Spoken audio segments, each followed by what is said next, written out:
Welcome to the Maura Sweeney podcast. Maura is an international speaker, Huffington Post contributor, and the trademarked ambassador of happiness. In 10 minutes or less, Maura weaves clever anecdotes, insightful questions, and personal stories to challenge your mindsets and enable you to live happier from the inside out. Here's Maura with today's podcast for you. What are you listening to?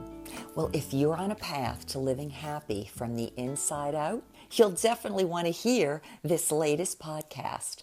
What are you listening to? Do you know, whether we realize it or not, we are all self-censoring beings.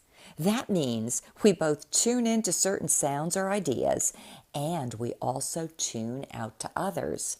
We're actually screeners, either by habit and attention or by inattention. There are things we may focus in on and hear, and other things that are right in our sphere that we tune out. Recently, I was invited to speak at a national smoking cessation retreat. And during this 6-day session, these were people who were not only going to be giving up the habit of smoking, which is a very powerful one, but they knew that by the time they left this 6 or 7-day retreat, that they would need to go home and reconstruct their lives in new and healthy ways. And you probably realize, whether it's smoking or any other habit that we get addicted to, once that thing is removed from our lives, we all of a sudden are exposed and aware of so many other things we're not. And the purpose of this exercise that I was about to give them was to help them have stakeholders in their lives, or little tools in their toolbox that they could use to help them move forward. And so I decided to give them this practice course on what it was like to hear or listen to everything around them, because chances were likely, once they stopped smoking and went back to their regular lives, they were going to hear a lot of things. So we closed our eyes for a few minutes, and I said, I want you to pay attention to everything you hear. At the end of a few minutes, it was absolutely remarkable just how much everyone heard. They heard more than just the breeze and the fact that there was a nearby fountain. One man actually said that he heard the leaves as the breeze was going through them. Another person said that they were able to hear the drops of the water, the individual drops, as it was coming out of the fountain. And so you can see that our hearing is absolutely acute. And when we're not paying attention to what we're hearing, sometimes we may not just be missing some negative things, but what if we are missing some really positive or instructional things that when we start paying attention to them, we can actually become aware to decide how we feel about those things and to choose to accept them or not. You know, let me go back a little bit to my upbringing and my childhood. I remember I became aware of what I was hearing and the effect that it was having on my body, my soul, my personhood, my outlook.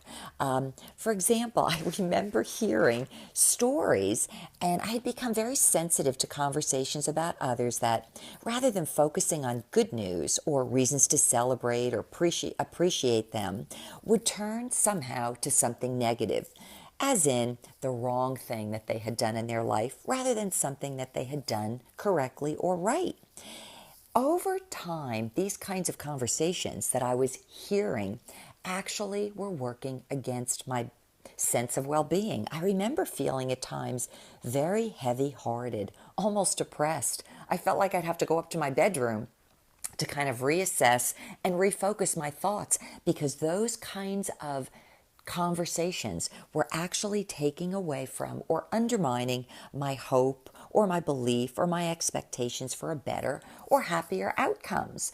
But there were more things than that I learned over the course of time to hear that were not necessarily coming out of the mouths of other people, but coming out of my own mouth.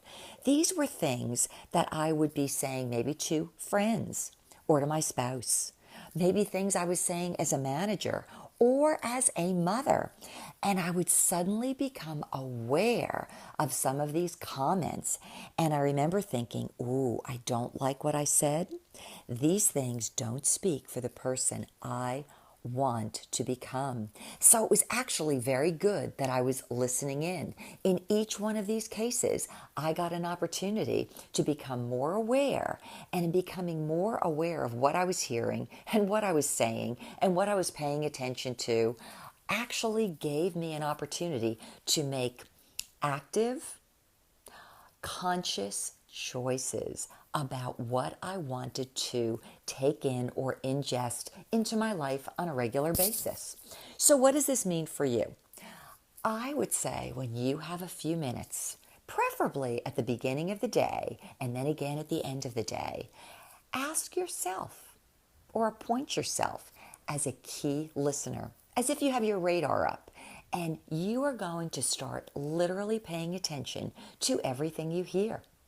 Things that are common, as well as things you didn't even know were around you, such as things like the air conditioning or heating going on and off. You'd be amazed at how many subtleties come to mind. In fact, you may also realize that there are some things that you've been toying with or problems in life you've been dealing with, and you didn't realize that if you just listened in more closely, some of those answers would be right in front of you as you opened your ears to hear. Secondly, what you can do is, after realizing all that you're hearing, you can choose to awaken further. You can then make positive and intentional choices for your own outlook, for what you choose to take in the future, but also in terms of how you plan to direct your life. Well, I hope today has proven uplifting for you and would also give you something for your social, emotional, psychological, and happiness toolbox. That's been my thought for today as you begin to listen to what's going on and decide what you wish to listen to in the future. But beyond that, let's hold on, because there's someone else who'd like to share with us what makes them happy from the inside out too. This has been Maura with Maura for You. My name is Sam Dykstra. I'm originally from Palmer, Massachusetts. I currently live in Brooklyn, New York. What makes me happy, I think, can be broken down into three groups we all know pretty well. I'm by nature a nostalgic person. I think anybody who meets me knows that fairly well. I look to the past fairly often to find some of my happiness, and whether that's lessons I got from my parents from day one, or just thinking back on a memory of holding my grandmother's hand, walking through JCPenney on a Saturday morning, like we used to do so often, or throwing the ball around in the schoolyard at Old Mill Pond, going right up to high school, or my college days, my study abroad trips. Looking back on what I have done in my life brings me such happiness, and I think that brings me to the present, and what that past has allowed me to build for myself now. I live in a city that accepts me for who I am, accepts me for what I like, and I'm happy to have built that. I have a job that I enjoy. I get to write about baseball for a living, which I think fulfills the dreams of that 10-year-old kid that still resides in this 26-year-old body. I have a girlfriend who I adore immensely. Everything that past is built up for me right now in this present, I try to acknowledge as much as I can as happiness. And in that, there's a layer of comfort for that, looking forward towards the future, which obviously is that third thing. I find my happiness in the future, and knowing what has happened in the past for me, knowing what is currently happening. And if, this track continues, and, if I continue to be who I am, I believe that I can find happiness in the future, and through that belief, I think I find happiness in the present. And that is what makes me happy. For more insights on living happy from the inside out, subscribe to this podcast. To learn more about Maura, visit her moraforyou.com website, where you'll find videos, blogs, books, and the Foundations of Happiness self-study e-course.